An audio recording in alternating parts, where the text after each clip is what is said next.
प्यारे बहनों और भाइयों, मेरा नमस्कार स्वीकार हो। देखिए, हम आज अध्यात्म क्षेत्र में आपको बताएंगे पंचविध शाम उपासना क्या होती है। तो ध्यान देकर के सुनिए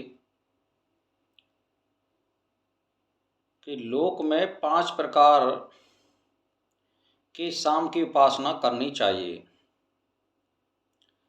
पृथ्वी पहली पूजा है, इसमें हिकार है। अग्नि प्रस्ताव है 2। अंतरिक्ष उद्गीत है, उद्धृत है और 4। और अंतरिक्ष प्रतिहार और धूलोक निधन है। इस प्रकार ऊपर के लोकों में शाम दृष्टि करें। अब अधोगत लोकों में शाम उपासना निरूपण किया जाता है। धूलोक हिकार है और आदित्य प्रस्ताव है। अंतरिक्ष उद्गीत है, उद्धृत है।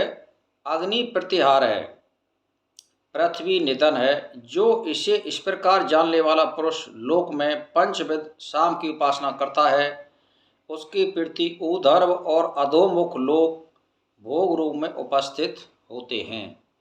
यानी मेरा कहने का मतलब यह है, पृथ्वी जो होती है ये हमारे जितने भी पशु पक्षी या मनुष्य हैं वो पैर के रूप में मानी जाती है।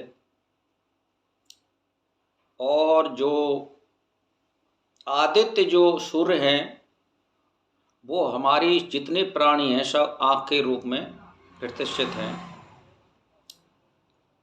आकाश के रूप में हमारा सारा सिर है, और यानी हमारे अंदर जितनी ये पोल है इसमें शरीर में वो आकाश माना जाएगा।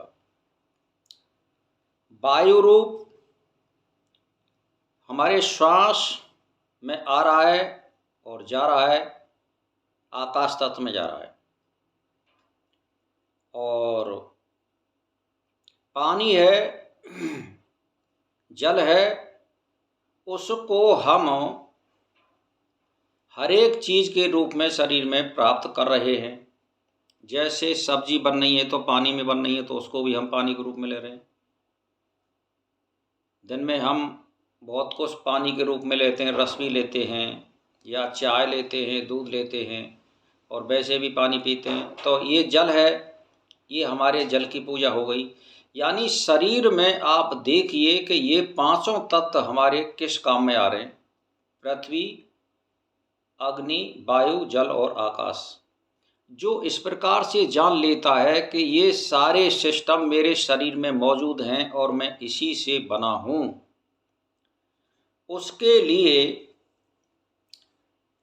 ऊर्ध्व गति यानी ब्रह्मलोक तक की प्राप्ति और अधोमुख लोक भोग रूप में उपस्थित, यानी पृथ्वी पर जब तक वो रहेगा जब तो उसको भोग प्राप्त होते रहेंगे। क्यों कि मैं एक भोक्ता के रूप में इस पृथ्वी पर आया हूँ और मेरे अंदर विश्व के रूप में ये सारे पदार्थ मेरे अंदर मौजूद हैं।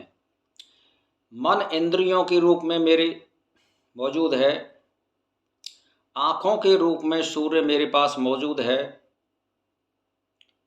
इंद्रियों का मतलब चंद्रमा भी है,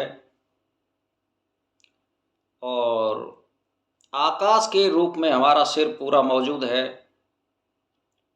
अग्नि के रूप में हमारे जठराग्नि जो होती है, जिसमें अग्नि तत्व होता है, जिससे हमें भूख वगैरह लगती है, हर एक चीज़ पस जाती है, वो अग्नि मौजूद है नाभि के रूप में। पैरों के रूप में या जितने हमारे जो कठिन पदार्थ हैं वो पृथ्वी के रूप में हमारे शरीर में मौजूद हैं। जो इस प्रकार जान लेता है कि मैं विश्वरूप आत्मा हूँ और मैं केवल यथासंभव जो अनायास जो भोग मिलते हैं उनका भोग करता हुआ और परमात्मा की प्राप्ति के लिए मैं इस पृथ्वी पर आया हूँ और मुझे परमात्मा की प्राप्ति करनी है, लोगों का भला करना है। जो मुँह पे आता है विद्या उसका मैं विस्तार करूँगा, लोगों को बताऊँगा। तो परमात्मा का चिंतन करता हुआ, अहिंसा का पालन करता हुआ, ब्रह्मचारी का पालन करता हुआ, परमात्मा का ध्यान चिंतन करते हुए वो जान लेता है कि मैं विश्व रूप आत्मा हूँ, कोई नहीं हूँ, मैं केवल भोग भोगने के लिए नहीं आया हूँ, मैं परमात्मा प्राप्ति के लिए आया हूँ और मैं विश्व आत्मा हूँ। इस प्रकार वो निश्चय से समझ लेता है। उसके लिए सारी इस पृथ्वी पर भोग भी मौजूद हैं और ब्रह्मलोक भी मौजूद है। यानी इस शरीर को छोड़ने के बाद वो ब्रह्मलोक की प्राप्ति करेगा। जब तक वो पृथ्वी पर रहेगा तब तक वो पृथ्वी के भोग लेता रहेगा। तो भाई और बहनों, इसको जानिए और समझिए कि मैं कौन हूँ और किस रूप में हूँ। तो इसी के साथ मेरा प्रणाम स्वीकार हो।